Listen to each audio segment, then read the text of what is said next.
guys, happy Monday. So yesterday I had kind of a regional conference at church called State Conference, and a big theme of the meeting was hope through adversity and how we can have hope after trials and hard things in our lives. And it was a beautiful message, a beautiful conference. And I couldn't help but feel that we had just neglected to talk about one part, and that's that we can have joy amidst adversity, like in the middle of it. In the middle of the trial, there can still be joy. It doesn't all just have to be like, well, grin and bear it, tie a knot and hang on. Just hanging on is not a principle of Jesus Christ. Enduring to the end is different than just hanging on and grinning and bearing it, because that's part of mortal life, are these trials and hard things in our life, which is true. That's part of our lives. But I think that we need to be able to look for the joy. Men are that they might have joy in this life. And that includes during the hard times, during those minutes of turbulence in our lives.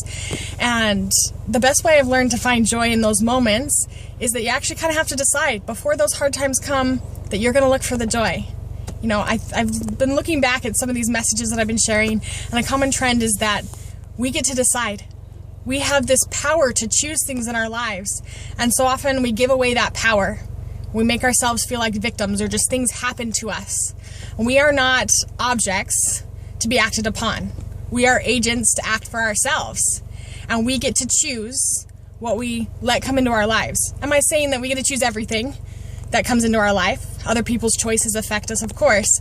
But so much of our attitude, of our perspective, of the feelings and the emotions that we get to allow into our lives is our choice. And I think we forget that, especially during the hard times.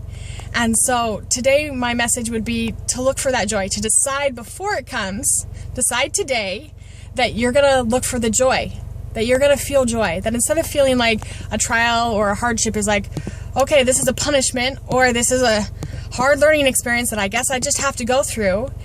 These experiences are given to us by a loving Father in heaven who knows us perfectly and loves us enough to give us the things to help us grow. And again, all my messages, change your perspective. Decide that you're going to be joyful, that you're going to be grateful, that you're going to be whatever it is, fill in the blank. You get to choose to have joy, to have faith. So I hope as we start off our week that all of us can choose those things.